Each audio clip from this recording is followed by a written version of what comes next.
ವಿಕಾಸದ ಸಿದ್ಧಾಂತದ ತತ್ವಗಳು ವಿಷಯವನ್ನು ನಾನು ಪ್ರಸ್ತುತಿಪಡಿಸ್ತೇನೆ. ಈ ಒಂದು ವಿಷಯ ಮಂಡಳಿಗೆ ಮಾರ್ಗದರ್ಶಿಗಳಾಗಿ ನಮ್ಮ ಕಾಲೇಜಿನ ಸಹ ಪ್ರಾಧ್ಯಾಪಕರಾಗಿರ್ತಕ್ಕಂಥ ಶಿವಲೀಲಾ SK ಮೇಡಮ್ ಅವರು ನಮಗೆ ಮಾರ್ಗದರ್ಶಕರಾಗಿದ್ದಾರೆ. ಈಗ ನಾನು PRG ಅವರ ಜ್ಞಾನಾತ್ಮಕ ವಿಕಾಸದ ಸಿದ್ಧಾಂತದ ಕುರಿತು ವಿಚಾರಗಳನ್ನು ಮಂಡನೆ ಮಾಡ್ತೇನೆ.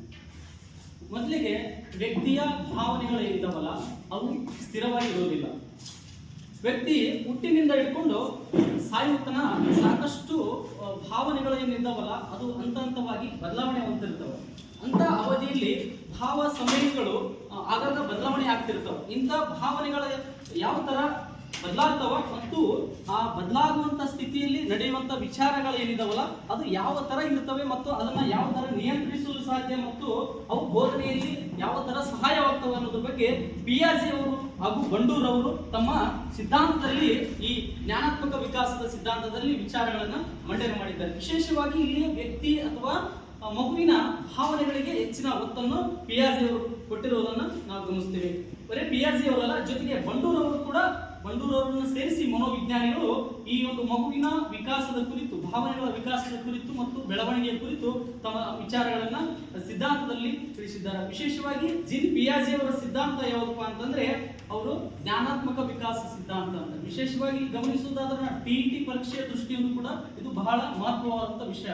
ಪ್ರತಿ ವರ್ಷ ಯಾವುದೇ ಕ್ವಶನ್ ಪೇಪರ್ ತಂದು ನೋಡಿ ನೀವು 2014ರಿಂದ ಹಿಡ್ಕೊಂಡು 2024ವರೆಗೂ 9 ಕ್ವಶನ್ ಪೇಪರ್ ನಲ್ಲಿ ಯಾವುದೇ ವರ್ಷದಲ್ಲಿ 2 ಕ್ವಶನ್ ಫಿಕ್ಸ್ ಬಂದವು. ಈ ಒಂದು ಎಕ್ಸಾಮ್ ದೃಷ್ಟಿಯಿಂದ ಕೂಡ ನಾವು ಇಲ್ಲಿ ತಿಳ್ಕೊಳ್ಳೋಣ. PRG ಅವರ ಒಂದು ಕಿರು ಪರಿಚಯವನ್ನು ನೋಡೋದಾದ್ರೆ ಜೀನ್ PRG ಅವರು 1896ರಲ್ಲಿ ಸ್ವಿಟ್ಜರ್ಲ್ಯಾಂಡ್ ನ ನ್ಯಾಷನಲ್ ಎಂಬಲ್ಲಿ ಇವರು ಜನಿಸ್ತಾರ. ಇವರು ಮಗುವಿದ್ದಾಗಲೇ ಬಹಳಷ್ಟು ಪ್ರತಿಭಾನ್ವಿತ ವ್ಯಕ್ತಿಗಳು. ಆ ಗುರುಗಳನ್ನ ಗುರುಸುವುದಾದ್ರೆ ಜೀನ್ PRG ಅವರು ಏನ್ ಮಾಡ್ತಾರಪ್ಪ ಅಂದ್ರೆ ತಮ್ಮ 10ನೇ ವಯಸ್ಸಿನಲ್ಲಿ ಅಲ್ಬಿನೋ ಎನ್ನುವಂತ ಗುಬ್ಬಿಗಳ ಮೇಲೆ ಒಂದು ಲೇಖನ ಬರೆದಿರ್ತಾರ. ಆ ಲೇಖನ ಬಹಳಷ್ಟು ಪ್ರಸಿದ್ಧಿ ಪಡ್ಕೊಳ್ಳುತ್ತೆ. ಅದಕ್ಕೋಸ್ಕರ ಆ ಲೇಖನ ಪ್ರಸಿದ್ಧಿಯನ್ನು ಪಡೆದುಕೊಂಡ ಸಲಿಂದ ಅವರಿಗೆ ವಿಶೇಷವಾದಂತ ಗೌರವ ಸಿಗ್ತಾವ. ಜೊತೆಗೆ ಆ ಗೌರವ ಎಲ್ಲಿ ಮಟ್ಟಿಗೆ ಹೋಗುತ್ತೆ ಅಂತಂದ್ರೆ ಅವ್ರಿಗೆ ಬಹುಮಾನ ಕೂಡ ಸಿಗುತ್ತೆ. ಇದು ಕ್ವಶನ್ ಆಗಿತ್ತು ಪರೀಕ್ಷೆಯಲ್ಲಿ, TET ಪರೀಕ್ಷೆಯಲ್ಲಿ ಏನಂತಂದ್ರೆ PRG ಅವರು ಯಾವ ಒಂದು ವಿಷಯದ ಮೇಲೆ ಬಹುಮಾನ ಪಡ್ಕೊಂಡ್ರು, ಯಾವ ಲೇಖನ ಅಂತಂದ್ರೆ ಅಲ್ಬಿನೋ ಎನ್ನುವಂತ ಗುಬ್ಬಿಗಳ ಮೇಲೆ ಅವರು ಬರೆದಿರ್ತಕ್ಕಂಥ ಲೇಖನ. ಇವರು ವಿಶೇಷವಾಗಿ ಯಾವುದ್ರ ಬಗ್ಗೆ ಅಧ್ಯಯನ ಮಾಡ್ಲಿಕ್ಕೆ ಪ್ರೇರೇಪಿಸ್ತಪ್ಪ ಅಂತಂದ್ರೆ ಇವರು ಪ್ರಕೃತಿಯ ಮೇಲೆ ಸಾಕಷ್ಟು ಒಲವು ಹೊಂದಿರ್ತಾರೆ. ಅದಕ್ಕೆ ಕಾರಣ ಏನಂತಂದ್ರೆ ಈ ಗುಬ್ಬಿಗಳು ಏನಿದಾವಲ್ಲ ಅದೇ ಕಾರಣ. ಮುಂದೆ ಅವರು ಪ್ರಕೃತಿಯ ಬಗ್ಗೆ ಹೆಚ್ಚಿನ ಅಧ್ಯಯನದಲ್ಲಿ ತೊಡಗೊಳ್ಳಲಿಕ್ಕೆ ಇದು ಸಹಾಯಕವಾಗ್ತದೆ ಈ ಒಂದು ಲೇಖನ.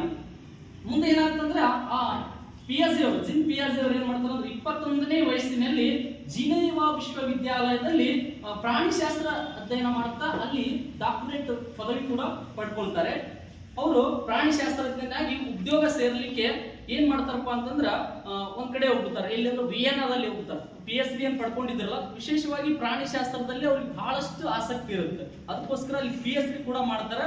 ಮುಂದೆ ಏನ್ ಮಾಡ್ತಾರಪ್ಪ ಅಂತಂದ್ರೆ ವಿಯೆನ್ನಾಕ್ಕೆ ಹೋಗಿ ಅಲ್ಲಿ ಉದ್ಯೋಗ ಹೋಗ್ತಾರೆ. ಅಲ್ಲಿ ಒಬ್ಬರ ಮಹಾನ್ ವ್ಯಕ್ತಿಯ ಪರಿಚಯ ಆಗುತ್ತೆ. ಅವ್ರು ಯಾರಪ್ಪ ಅಂತಂದ್ರೆ ಮನೋವಿಜ್ಞಾನದ ಪಿತಾಮಹ ಯಾರ್ರಿ? ಸಿಗ್ಮಂಡ್ ಫ್ರಾಯ್ಡ್ ಅವರ ಪರಿಚಯ ಆಗುತ್ತಾ. ಸಿಗ್ಮಂಡ್ ಫ್ರಾಯ್ಡ್ ಅವರ ಒಂದು ಸ್ನೇಹ ಸಂಪಾದಿಸ್ತಾರ. ಅಲ್ಲಿ ಏನಾಗುತ್ತೆ ಅಂದ್ರೆ ಮನೋವಿಶ್ಲೇಷಣಾ ಸಿದ್ಧಾಂತ, ಇದು ಕೂಡ TET ಪರೀಕ್ಷೆ ಪ್ರಶ್ನೆ ಆಗಿದೆ. ಮನೋವಿಶ್ಲೇಷಣಾ ಸಿದ್ಧಾಂತವನ್ನು ಮಂಡಿಸಿದವರು ಯಾರಂತ? ಯಾರು? ಸಿಗ್ಮಂಡ್ ಫ್ರಾಯ್ಡ್ ಅವರು ಮನೋವಿಶ್ಲೇಷಣಾ ಪಂಥ ಆ ಸಮಯದಲ್ಲಿ ಹುಟ್ಟಾಕಿರ್ತಾರ. ಅದು ಬಹಳಷ್ಟು ಜನಪ್ರಿಯತೆ ಪಡ್ಕೊಂಡಿರ್ತಾರೆ ಆ ಸಮಯದಲ್ಲಿ. ಅದ್ರ ಬಗ್ಗೆ ಕೂಡ ಅಧ್ಯಯನ ಮಾಡ್ತಾರೆ ಇವರು. ಯಾರು? ಅಲ್ಲ, ಸಿಗ್ಮಂಡ್ ಫ್ರಾಯ್ಡ್ ಅವರು ಆ ಒಂದು ಸಿದ್ಧಾಂತವನ್ನ ಹುಟ್ಟುಹಾಕಿದ್ರು, ಅದರ ಬಗ್ಗೆ ಅಧ್ಯಯನ ಮಾಡಾಕಿದ್ರು. ಅದಕ್ಕೆ ಇವರು ಹೋಗಿ ಸೇರ್ತಾರೆ. ಯಾರು? ಜೀನ್ PRG. ಅಲ್ಲಿ ಒಂದು ವರ್ಷಕ್ಕಿಂತ ಹೆಚ್ಚು ಇರಕ್ ಆಗಲಿಲ್ಲ. ಯಾಕಪ್ಪ ಅಂತಂದ್ರ ಅವ್ರಿಗೆ ಅಷ್ಟು ತಾಳ್ಮೆ ಇರಲಿಲ್ಲ, ಕಾನ್ಸಂಟ್ರೇಟ್ ಅದರಲ್ಲಿ ಮಾಡ್ಲಿಕ್ಕೆ ಸಾಧ್ಯ ಆಗಲಿಲ್ಲ. ಅವರ ಸಿದ್ಧಾಂತನೇ ಪ್ರಕೃತಿಯ ಕಡೆ ಹೋಗುದಿರ್ತದೆ. ಇಲ್ಲಿ ಮನೋವಿಶ್ಲೇಷಣಾ ಸಿದ್ಧಾಂತ ಇವ್ರು ಏನಪ್ಪ ಮನಸ್ಸಿನ ಬಗ್ಗೆ ಹೇಳ್ತಾರೆ ಯಾವಾಗ್ಲೂ ಅಂತೇಳಿ ಅವರಿಗೆ ಆಸಕ್ತಿ ಕಳ್ಕೊಂಡ್ ಬಿಡ್ತಾರ. ಎಷ್ಟು ಮಟ್ಟಿಗೆ ಅಂತಂದ್ರೆ ಅಲ್ಲಿ ಒಂದು ವರ್ಷನೂ ಇರಕ್ ಆಗಲ್ರಿ. ಯಾರ ಹತ್ರ ಅಂತಂದ್ರೆ ಸಿಗ್ಮಂಡ್ ಫ್ರಾಯ್ಡ್ ಹತ್ರ. ಮುಂದೆ ಏನಾಗುತ್ತಂದ್ರೆ ಅಲ್ಫ್ರೆಡ್ ಬೀನಿ ಅವರು ಒಂದು ವಿಶೇಷವಾದಂತ ಒಂದು ಕೊಡುಗೆಯನ್ನು ಕೊಟ್ಟರು ಮನೋವಿಜ್ಞಾನ. ಏನಪ್ಪಾ ಅಂತಂದ್ರೆ ಯಾರಿಗಾದ್ರು ಗೊತ್ತೈತ್ರಿ? ಅಲ್ಫ್ರೆಡ್ ಬೀನಿ ಹೆಸರು ಕೇಳಿದಿರಾ? ಕೇಳಿದಿರಿ? ಎಸ್. ಏನ್ ಮಾಡಿದಾರೆ ಅವರು? ಪ್ರಾಕ್ಟಿಕಲ್ ಕೂಡ ಮಾಡಿಸಿದಾರ ಪರೀಕ್ಷೆ ಸೈಕಾಲಜಿ. ಬುದ್ಧಿಶಕ್ತಿ ಪರೀಕ್ಷೆಗಳ ಪಿತಾಮಹ ಅಂತ ಕರೀತಾರೆ. ಕ್ವಶನ್ ಕೂಡ ಆಗಿದೆ. ಬುದ್ಧಿಶಕ್ತಿ ಪರೀಕ್ಷೆಗಳ ಪಿತಾಮಹ ಅಂತ ಯಾರಿಗೆ ಕರೀತಾರಪ್ಪ ಅಂದ್ರೆ ಅಲ್ಫ್ರೆಡ್ ಬೀನಿ ಅವರಿಗೆ ಕರೀತಾರೆ. ಅಲ್ಫ್ರೆಡ್ ಬೀನಿ ಅವರ ಬುದ್ಧಿಶಕ್ತಿ ಪರೀಕ್ಷೆಯನ್ನು ಕಂಡಿರ್ತಾರ. ಅಲ್ಲಿ ಆ ವಿಶೇಷವಾಗಿ ಏನೈತೆ ಅಲ್ಲಿನೂ ತಿಳ್ಕೊಳ್ಬೇಕಂತೇಳಿ ಏನ್ ಮಾಡ್ತಾರೆ ಅಂದ್ರೆ ಜೀನ್ ಪಿಯಾಜೆ ಅವರು ಮತ್ತೆ ಆಲ್ಫ್ರೆಡ್ ಬಿನಿ ಅವ್ರ ಹತ್ರ ಹೋಗ್ತಾರೆ. ಅಲ್ಲಿ ಏನೇನು ಸಂಶೋಧನೆಗಳು ಮಾಡಿದ್ದಾರೆ ಆಲ್ಫ್ರೆಡ್ ಬಿನಿ ಅವರು ಬುದ್ಧಿಶಕ್ತಿ ಪರೀಕ್ಷೆಗೆ ಸಂಬಂಧಪಟ್ಟಂತ ಅಲ್ಲಿ ಹೋಗ್ತಾರ. ಅಲ್ಲಿ ಏನ್ ಮಾಡ್ತಾರಪ್ಪ ಅಂದ್ರ ಸಾಕಷ್ಟು ಅಧ್ಯಯನ ಮಾಡಿ ಒಂದು ಮಗು ಇರ್ತೈತ್ರಿ. ಮಗು ಇಷ್ಟೊತ್ತು ನಾವು ಏನಾದ್ರು ಪ್ರಶ್ನೆ ಕೇಳಿದ್ರೆ ನೀವು ಉತ್ತರ ಕೊಟ್ಟರೆ ವಿನಯ್ ಏನಪ್ಪಾ ಅಂತಂದ್ರೆ ಮನೋವಿಶ್ಲೇಷಣೆ ಸಿದ್ಧಾಂತ ಮಂಡನೆ ಮಾಡಿದವ್ರು ಯಾರು ಅಂತಂದಾಗ ಸಿಗ್ಮಂಡ್ ಫ್ರಾಯ್ಡ್ ಅಂತ ಹೇಳಿದ್ರಿ. ಅದೇ ಒಂದು ಚಿಕ್ಕ ಮಗು ಹೋಗಿ ಕೇಳಿದ್ರೆ ಒಂದು 4ನೇ ಕ್ಲಾಸ್ ಹುಡುಗ ಅಥವಾ 5ನೇ ಕ್ಲಾಸ್ ಅಂತ ಹೇಳಲ್ಲ. ಯಾಕೆ ಹೇಳಿದ್ರೆ ಆ ಜ್ಞಾನ ಇರೋದಿಲ್ಲ. ಅದಕ್ಕೆ ಆ ಬಾಲಕನಿದ್ದಾಗ ಆ ಪ್ರಶ್ನೆಗೆ ಉತ್ತರ ಕೊಡಕ್ಕಾಗಲ್ಲ. ಅದೇ ವ್ಯಕ್ತಿ ಅದೇ ಹುಡುಗ ತಾನು ಯುವಕ ವಯಸ್ಕನಲ್ಲಿ ಬಂದಾಗ ಉತ್ತರ ಹೇಗೆ ಹೇಳ್ತಾನೆ? ಇದಕ್ಕೂ ಸಾಕಷ್ಟು ಪ್ರಶ್ನೆಗಳಿಗೆ ಆತ ತಲೆ ಹುಡ್ತಾರೆ. ಯಾರಪ್ಪ ಅಂದ್ರೆ ಜೀನ್ ಪಿಯಾಜೆ ಉತ್ತರ ಕಂಡುಕೊಳ್ಳುವುದರಲ್ಲಿ ಅಂತ ಸಾಕಷ್ಟು ಅಧ್ಯಯನ ಮಾಡ್ತಾರೆ. ಒಂದು ಮಗು ಚಿಕ್ಕ ವಯಸ್ಸಿನಲ್ಲಿದ್ದಾಗ ಕೆಲವು ಪ್ರಶ್ನೆಗಳಿಗೆ ಉತ್ತರಿಸಲು ಸಾಧ್ಯ ಆಗೋದಿಲ್ಲ. ಅದೇ ಆತ ದೊಡ್ಡವನಾದಾಗ ಆ ಪ್ರಶ್ನೆಗಳಿಗೆ ಹೇಗೆ ಉತ್ತರಿಸ್ತಾನ? ಈ ತರ ಸಾಕಷ್ಟು ಕುತೂಹಲ ಮೂಡ್ತೈತಿ ಜೀನ್ ಪಿಯಾಜೆ ಅವರಿಗೆ. ಆಗ ಅವ್ರು ಏನ್ ಮಾಡ್ತಾರಪ್ಪ ಅಂದ್ರ ಮುಂದೆ ಪಿಯಾಜೆ ಅವರು ಈ ಉದ್ಯೋಗವನ್ನು ಸಹ ತೊಡೆದ್ಬಿಡ್ತಾರೆ. ಅಲ್ಲಿ ಬಂದಿರ್ತಾರೆ ಯಾರ ಹತ್ರ ಅಂತಂದ್ರೆ ಆಲ್ಫ್ರೆಡ್ ಬಿನಿ ಅವ್ರ ಹತ್ರ ಕೆಲ್ಸಕ್ಕೆ ಬಂದಿರ್ತಾರ. ಆ ಉದ್ಯೋಗವನ್ನು ಕೂಡ ತೊಳಿತಾರೆ. ಮುಂಚೆ ಯಾರ ಹತ್ರ ಹೋಗಿದ್ರಪ್ಪ ಅಂತಂದ್ರೆ ಯಾರ ಹತ್ರ ಹೋಗಿದ್ರಿ? ಸಿಗ್ಮಂಡ್ ಫ್ರಾಯ್ಡ್ ಹತ್ರ ಹೋಗಿದ್ರು. ಅಲ್ಲಿ ಕೂಡ 1 ವರ್ಷ ನಿಲ್ಲಕ್ ಆಗ್ಲಿಲ್ಲ, ಅಲ್ಲೇನು ಬಿಟ್ಟು ಬಂದ್ರು. ನೆಕ್ಸ್ಟ್ ಆಲ್ಫ್ರೆಡ್ ಬಿನಿ ಅವ್ರ ಹತ್ರ ಬಂದ್ರು. ಅಲ್ಲಿಯೂ ಕೂಡ ಇಷ್ಟ ಆಗ್ಲಿಲ್ಲ ಅವ್ರಿಗೆ, ಬಿಟ್ಟು ಬಂದ್ರು. ಮುಂದೆ ಏನ್ ಮಾಡ್ತಾರಪ್ಪ ಅಂದ್ರೆ ಇದಕ್ಕ ಒಂದು ಪ್ರಶ್ನೆ ಹುಟ್ಟಿತ್ತು ಅವ್ರ ತಲೆಗೆ. ಸಣ್ಣ ಮಗು ಇದ್ದಾಗ ಉತ್ತರಿಸಕ್ಕಾಗಲ್ಲ, ದೊಡ್ಡವಿದ್ದಾಗ ಯಾಕೆ ಉತ್ತರಿಸ್ತಾರ ಅಂತ ಅವಾಗ ವಿಚಾರ ಮಾಡಕತ್ತು. ಅದಕ್ಕೆ ನಾವ್ ಏನ್ ಮಾಡೋಣ, ಮಗುವಿನ ಬಗ್ಗೆನೇ ಅಧ್ಯಯನ ಮಾಡೋಣ ಅಂತ ತೀರ್ಮಾನ ಮಾಡಿಬಿಟ್ರು. ಅದ್ರ ಸಲಿಂದ ಅವ್ರು ಮಗುವಿನ ಅಧ್ಯಯನ ಮಾಡೋ ಸಲಿಂದ ಒಂದು ಸಂಸ್ಥೆ ಸ್ಥಾಪನೆ ಮಾಡ್ತಾರ. ಸಂಸ್ಥೆ ಹೆಸರು ಏನ್ರಿ ಯಾರಾದ್ರೂ ಹೇಳ್ತಾರ? ಒಂದು ಸಂಸ್ಥೆ ಸ್ಥಾಪನೆ ಮಾಡ್ತಾರೆ. ಯಾವ್ದಪ್ಪ ಅಂದ್ರೆ ಮಕ್ಕಳ ಅಧ್ಯಯನ ಸಂಸ್ಥೆ ಅಂತ ಪ್ರಾರಂಭ ಮಾಡ್ತಾರೆ. ಯಾವ ಸಂಸ್ಥೆ? ಮಕ್ಕಳ ಅಧ್ಯಯನ ಸಂಸ್ಥೆ ಸ್ಥಾಪನೆ ಮಾಡಿ ಅವ್ರು ಏನ್ ಮಾಡ್ತಾರಪ್ಪ ಅಂದ್ರೆ ಆ ಮಕ್ಕಳ ಅಧ್ಯಯನ ಸಂಸ್ಥೆಯಲ್ಲಿ ತನಗೆ 2 ಮಕ್ಕಳು ಇರ್ತಾರೆ. ಯಾಕೆ? ಜೀನ್ ಪಿಯಾಜೆ ಅವರಿಗೆ ತಮ್ಮ 2 ಮಕ್ಕಳನ್ನ ಆ ಮಕ್ಕಳ ಅಧ್ಯಯನ ಸಂಸ್ಥೆ ಇತ್ತಲ್ಲ ಆ ಸಂಸ್ಥೆಗೆ ಕರ್ಕೊಂಡು ಹೋಗ್ತಾರೆ. 2 ಮಕ್ಕಳು ಅಲ್ಲೇ ಕುಂದಿರಿಸಿ ಅವ್ರ ಮ್ಯಾಗನೇ ಪ್ರಯೋಗ ಮಾಡ್ತಾರೆ. ಮಗು ಯಾವ ತರ ಉತ್ತರಿಸ್ತಾರೆ? ನಮ್ಮ ಮಕ್ಕಳ ಮೇಲೇನೆ ಬುದ್ಧಿಶಕ್ತಿ ಆ ಮಗುವಿಗೆ ಹೇಗೆ ವಿಕಾಸ ಆಗ್ತದೆ ಅನ್ನೋದ್ರ ಬಗ್ಗೆ ಅಲ್ಲಿ ಅಧ್ಯಯನ ಕೈಗೊಳ್ತಾರೆ. ಇದಕ್ಕ ಸಾಕಷ್ಟು ಪ್ರಶ್ನೆಗಳಿಗೆ ಉತ್ತರ ಸಹ ಸಿಗ್ತದೆ. ಭೌತಿಕ ವಿಕಾಸವನ್ನು ಸಿದ್ಧಾಂತ ರೂಪಿಸಲಿಕ್ಕೆ ಕಾರಣನೇ ಇದೆ ನೋಡಿ. ಅವ್ರದ್ದು ಸಿದ್ಧಾಂತ ಯಾವ್ದ್ರಿ? ಭೌತಿಕ ವಿಕಾಸ ಸಿದ್ಧಾಂತ ಇದಲ್ಲ, ಇದನ್ನು ಮೂಲ ಕಾರಣನೇ ತಮ್ಮ 2 ಮಕ್ಕಳ ಮೇಲೆ ಮಕ್ಕಳ ಅಧ್ಯಯನ ಸಂಸ್ಥೆಯಲ್ಲಿ ಪ್ರಯೋಗ ನಡೆಸ್ತಾರ. ಉತ್ತರ ಸಿಗುತ್ತಾ ಆ ಉತ್ತರವೇ ಮುಂದೆ ಅವರ ಸಿದ್ಧಾಂತವಾಗಿ ರೂಪುಗೊಳ್ಳುತ್ತದೆ. ಇದು ನಾವು ಈ ತರ ಓದ್ತೀವಿ. ಆದ್ದರಿಂದ ಈ ಸಿದ್ಧಾಂತದ ಇಲ್ಲಿವರೆಗೂ ಕಿರಿಪರಿಚಯ ತಿಳ್ಕೊಂಡಿಲ್ಲ. ಅಂದ್ರೆ ಸಿದ್ಧಾಂತ ಯಾವ ತರ ರೂಪಿಸಲಿಕ್ಕೆ ಕಾರಣ ಏನು, ಇಷ್ಟು ಕಿರಿಪರಿಚಯ ತಿಳ್ಕೊಂಡ್ರಿ. ಈಗ ಆ ಸಿದ್ಧಾಂತ ಯಾವ ತರ ಇದೆ ಅನ್ನೋದ್ರ ಬಗ್ಗೆ ಈಗ ನೋಡೋಣ. ವಿಶೇಷವಾಗಿ 20ನೇ ಶತಮಾನದಲ್ಲಿ ಬಹಳಷ್ಟು ಮನೋವಿಜ್ಞಾನದಲ್ಲಿ ಬಹಳಷ್ಟು ಕ್ರಾಂತಿಗಳು ಉಂಟಾಗಿದ್ದು, ವಿಚಾರಗಳು ಉಂಟಾಗಿದ್ದು. ಮನೋವಿಜ್ಞಾನ ಯಾವ ತರ ಮನಸ್ಸನ್ನ ಫಸ್ಟ್ಗೆ ಮನಸ್ಸಿನ ಆತ್ಮದ ಅಧ್ಯಯನ ಅಂತಿದ್ವಿ, ಆಮೇಲೆ ಮನಸ್ಸಿನ ಅಧ್ಯಯನ ಅಂತ ಬಂದಿವಿ, ಆಮೇಲೆ ಪ್ರಜ್ಞೆಯ ಅಧ್ಯಯನ ಅಂತ ಬಂದಿವಿ. ಈಗ ಎಲ್ಲಿ ಬಂದಿರ್ತೈತ್ರಿ ಮನೋವಿಜ್ಞಾನ ಎಲ್ಲಿ ಬಂದಿರ್ತೈತ್ರಿ? ಈಗ ವರ್ತನೆಯ ಅಧ್ಯಯನ ಅಂತೈತಿ. ಇಷ್ಟು ಆಗಿದ್ದು ಯಾವಪ್ಪ ಅಂತಂದ್ರ 20ನೇ ಶತಮಾನದ ಹಂತದಲ್ಲಿ ಬಹಳಷ್ಟು ಮನೋವಿಜ್ಞಾನದಲ್ಲಿ ಪ್ರಖ್ಯಾತಿಯನ್ನು ಪಡೆದು ಮನೋವಿಜ್ಞಾನಕ್ಕೆ ಅತಿ ಹೆಚ್ಚು ಕೊಡುಗೆ ಕೊಟ್ಟವ್ರು ಯಾರಪ್ಪ ಅಂದ್ರೆ ಜೀನ್ ಪಿಯಾಜೆ ಅವ್ರು ಬಿಟ್ರೆ ಮತ್ತೊಬ್ರು ಅಷ್ಟೊಂದು ಇಲ್ಲ ಅಂತೇಳಿ ಅಂದ್ರೂ ಕೂಡ ತಪ್ಪಾಗ್ಲಿಕ್ಕಿಲ್ಲ. ಹಾಗಾದ್ರೆ ಜೀನ್ ಪಿಯಾಜೆ ಅವರು ಮಂಡಿಸಿದಂತ ಜ್ಞಾನಾತ್ಮಕ ವಿಕಾಸದ ಸಿದ್ಧಾಂತದಲ್ಲಿ ಒಂದಿಷ್ಟು ಹಂತಗಳು ಬರ್ತವ್ರಿ. ಅವು ಹಂತಗಳು ಎಷ್ಟು ಯಾರಾದ್ರೂ ಹೇಳ್ತೀರಾ? ಎಷ್ಟು ಹಂತಗಳು? 4 ಹಂತಗಳು ಯಾರಾದ್ರೂ ಹೇಳ್ತಾರೆ? ಯಾವ್ದು? ಅವರು ಜ್ಞಾನಾತ್ಮಕ ವಿಕಾಸ ಸಿದ್ಧಾಂತ ಮಂಡನೆ ಮಾಡ್ತಾರೆ. ಅದು 4 ಹಂತಗಳಿಂದ ಕೂಡೈತಿ. ಆ 4 ಹಂತಗಳು ಯಾವ ಅಂತ ಯಾರಾದ್ರೂ ಹೇಳ್ತೀರಾ? ಒಂದಾದ್ರೂ ಹೇಳ್ರಿ. ನಿಮ್ಗೆ ಎಷ್ಟು ಗೊತ್ತಿದೆ? ಸಂವೇದನಾ ಅಂತ. ನೆಕ್ಸ್ಟ್ ಕ್ರಿಯಾತ್ಮಕ ಅಂತ,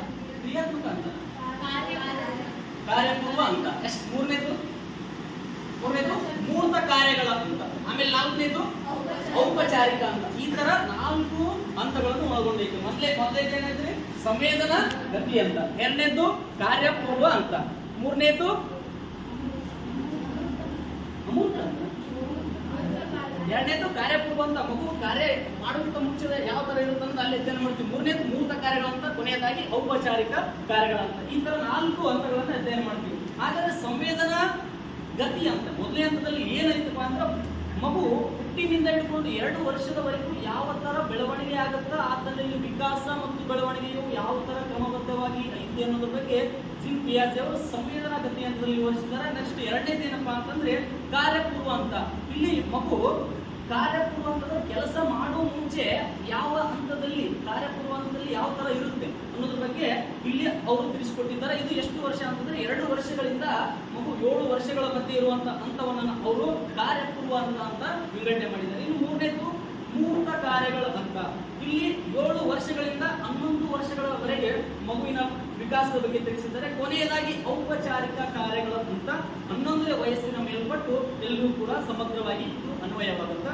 ಈ 4 ಹಂತಗಳಿಂದವಲ್ಲ, ಇದು ಟಿ ಪರೀಕ್ಷೆ ಕೇಳಿದ್ದಾರೆ. ಒಂದ್ಸಲ ಏನಂತ ಹೇಳಿದ್ರೆ ಇವು 4 ಆಪ್ಷನ್ಸ್ ಕೊಟ್ಟಾರ, ಒಂದು ಕೊಟ್ಟಿರಲಿಲ್ಲ. ಇದು ಕೆಳಗಿನಲ್ಲಿ ಯಾವುದು ಈ ಜ್ಞಾನಾತ್ಮಕ ವಿಕಾಸ ಸಂಬಂಧಿಸಿಲ್ಲ ಅಂತ ಹೇಳಿದ್ರೆ ನೆಕ್ಸ್ಟ್ ಮೂರನೇದು ಯಾವುದು ಅಂತ ಹೇಳಿದ್ದಾರೆ. ಫಿಕ್ಸ್ ಒಂದು ಕ್ವಶನ್ ಪೇಪರ್ ಈ ಒಂದು 4 ಹಂತಗಳಲ್ಲಿ ಒಂದು ಕ್ವಶನ್ ಆಗಿದೆ ಟಿ ಕೂಡ. ಇನ್ನು ನೆಕ್ಸ್ಟ್ ಪಿಯಾಜೆ ಅವರ ಜ್ಞಾನಾತ್ಮಕ ವಿಕಾಸದ ಪರಿಕಲ್ಪನೆ ಕಾನ್ಸೆಪ್ಟ್ ನೋಡೋದಾದ್ರೆ ಪಿಯಾಜೆ ಅವರು ತಮ್ಮ ಭೌತಿಕ ವಿಕಾಸದ ಸಿದ್ಧಾಂತದಲ್ಲಿ ಕೆಲವು ಮೂಲ ಪರಿಕಲ್ಪನೆಗಳು ಕೂಡ ಕೊಟ್ಟಿದ್ದಾರೆ.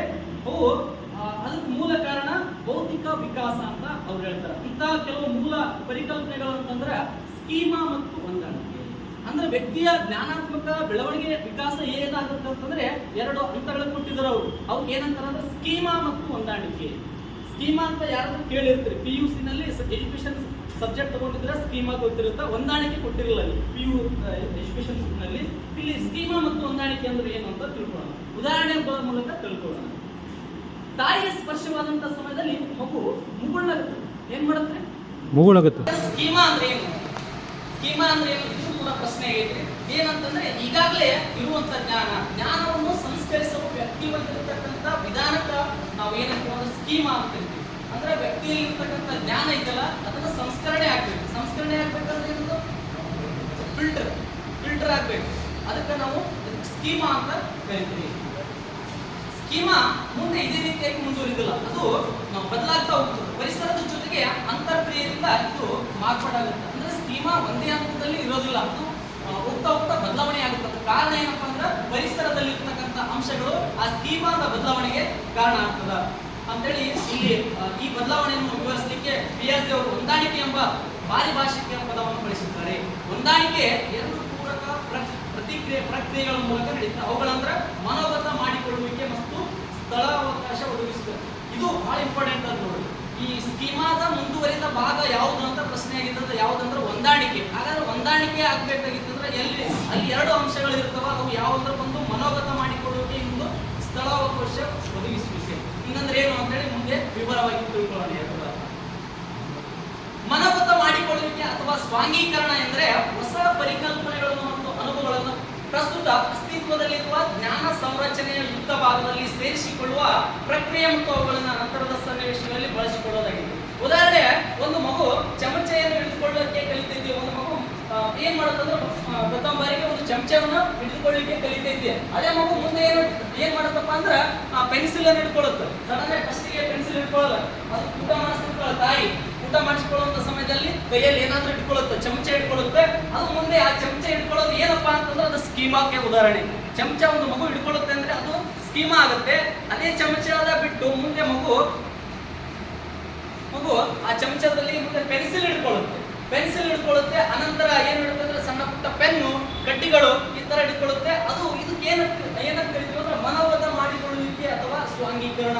ಒಂದು ಮಗು ಪ್ರಶ್ನೆ ಆಗೈತಿ ಏನಂತಂದ್ರೆ, ಒಂದು ಮಗು ಕೈಯಲ್ಲಿ ಚಮಚ ಹಿಡ್ಕೊಳ್ಳುತ್ತೆ, ಅನಂತರ ಅದೇ ಮಗು ಪೆನ್ಸಿಲ್ ಹಿಡ್ಕೊಳ್ಳುತ್ತೆ. ಇದು ಈ ಕೆಳಗಿನಗಳಲ್ಲಿ ಯಾವುದಕ್ಕೆ ಉದಾಹರಣೆ ಅಂತಂದ್ರೆ ಆಪ್ಷನ್ಸ್ ಕೊಟ್ಟಿರ್ತಾರೆ, ಸ್ವಾಂಗೀಕರಣ ಕೊಟ್ಟಿರ್ತಾರೆ, ಇಲ್ಲ ಅಂತಂದ್ರೆ ಮನೋಗತ ಮಾಡಿಕೊಳ್ಳುವಿಕೆ ಅಂತ ಕೊಟ್ಟಿರ್ತಾರೆ. ಇದು ಕೂಡ ಪ್ರಶ್ನೆ ಆಗೈತಿ. ಇದು ಯಾವುದಕ್ಕೆ ಉದಾಹರಣೆಪ್ಪ ಅಂದ್ರೆ ಸ್ವಾಂಗೀಕರಣಕ್ಕೆ ಉದಾಹರಣೆ ಅಂತ ನೋಡ್ಬೋದು. ಇನ್ನು ಮುಂದುವರಿದ ಭಾಗ, ಈ ರೀತಿ ಮನೋಗತ ಮಾಡಿಕೊಂಡಂತಹ ಸಮಯದಲ್ಲಿ ವರ್ತನೆಗಳಿಗೆ ಸ್ಥಳಾವಕಾಶ ಒದಗಿಸುವಿಕೆ ಮೂಲಾಧಾರವಾಗಿ ಸಹಾಯ ಮಾಡುತ್ತದೆ. ಮಗು ಹೊಸದಾದ ಮತ್ತು ಸಂಕೀರ್ಣ ವರ್ತನೆಯಾದಂತ ಬಾಲ್ ಹಿಡಿಯುವುದನ್ನು ಕಲಿಯಬೇಕಾದಾಗ ತನ್ನ ಮೊದಲಿನ ವರ್ತನೆಯನ್ನು ಮಾರ್ಪಾಡು ಮಾಡಿಕೊಳ್ಳಬೇಕಾಗುತ್ತೆ. ಅಂದ್ರೆ ತನ್ನ ಕೈಯನ್ನು ಹೆಚ್ಚು ಅಗಲಿಸಿ ಬಾಲ್ ಅನ್ನು ಹಿಡಿಯಬೇಕಾಗುತ್ತೆ. ಈಗಾಗಲೇ ಸ್ಕೀಮಾ ಅಂತಂದ್ರೆ ಏನು? ಸ್ಕೀಮಾ ಅಂತಂದ್ರೆ ಜ್ಞಾನವನ್ನು ಸಂಸ್ಕರಿಸಲು ಹೊಂದಿರತಕ್ಕಂಥ ವಿಧಾನಕ್ಕೆ ಸ್ಕೀಮಾ ಅಂತ ಕರೀತೀವಿ. ಹಾಗೆ ಸ್ಕೀಮಾಕ್ಕೆ ಉದಾಹರಣೆ ಕೂಡ ತಿಳ್ಕೊಳ್ಳಿ. ಒಂದು ಮಗು ಚಮಚವನ್ನು ಕಲಿತುಕೊಳ್ಳುತ್ತದೆ, ಅದು ಯಾವುದಕ್ಕೆ ಸ್ಕೀಮಾಕ್ಕೆ ಉದಾಹರಣೆ. ಅದೇ ಮುಂದೆ ಮಗು ಪೆನ್ಸಿಲ್ ಹಿಡ್ಕೊಳ್ಳುತ್ತೆ, ಅದೇ ಮಗು ಮುಂದೆ ಬಾಲ್ ಹಿಡ್ಕೊಳ್ಳುತ್ತೆ. ಫಸ್ಟ್ ಏನ್ ಮಾಡಿದ್ರಿ? ಬೆರಳಿನಿಂದ ಚಮಚ ಹಿಡ್ಕೊಂಡಿತ್ತು, ಅದು ಸ್ಕೀಮಾ. ಅದೇ ಮಗು ಮುಂದೆ ಏನು ಮಾಡುತ್ತೆ ಸ್ಕೀಮಾ ನಿಂತ ನೀರೆಲ್ಲ ಬದಲಾವಣೆ ಆಗ್ತದೆ ಅಂತ ಹೇಳ್ತಾರೆ ಜಿನ್ ಪಿಯಾಜೆ ಅವರು. ಯಾವುದರ ಮೂಲಕ ಬದಲಾವಣೆ ಆಗ್ತದೆ? ಪರಿಸರದ ಅಂಶಗಳ ಮೂಲಕ ಬದಲಾವಣೆ ಆಗುತ್ತಾ. ಪರಿಸರದಲ್ಲಿ ಯಾವ ತರ ಬದಲಾವಣೆ ಆಗುತ್ತಾ? ಅಲ್ಲಿ ಚಮಚ ಹಿಡಿಯುವುದನ್ನು ಕಲಿತಂತ ಮಗು ಬಾಲನ್ನು ನೋಡಿತು.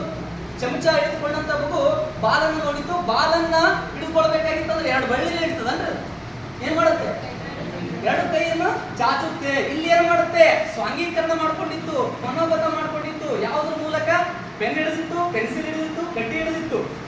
ಕಡ್ಡಿ ಹಿಡಿದಿದ್ದು ಸ್ವಾಂಗೀಕರಣ ಮಾಡಿಕೊಳ್ತು. ಅದೇ ಮುಂದೆ ಅದನ್ನು ಬದಲಾವಣೆ ಮಾಡ್ಕೊಳ್ತು. ಬದಲಾವಣೆ ಯಾವ ತರ? ಕೈಯನ್ನು ಚಾಚಿತು. ಬೆರಳಲ್ಲ, ಜಸ್ಟ್ ಒಂದು ಕೈಯಲ್ಲ, ಎರಡು ಕೈಲೇ ಬಂತು ಮಗುವಿಗೆ. ಅವಾಗ ಇದು ಯಾವುದಕ್ಕಂತ ಉದಾಹರಣೆ ಅಂತಂದ್ರ ಇದು ಮಾರ್ಪಡಿಸುವಿಕೆ. ಮಾರ್ಪಡಿಸುವಿಕೆ ಅಂದ್ರೆ ಏನು? ಬದಲಾವಣೆ ಮಾಡ್ಕೊಳ್ಳೋದು.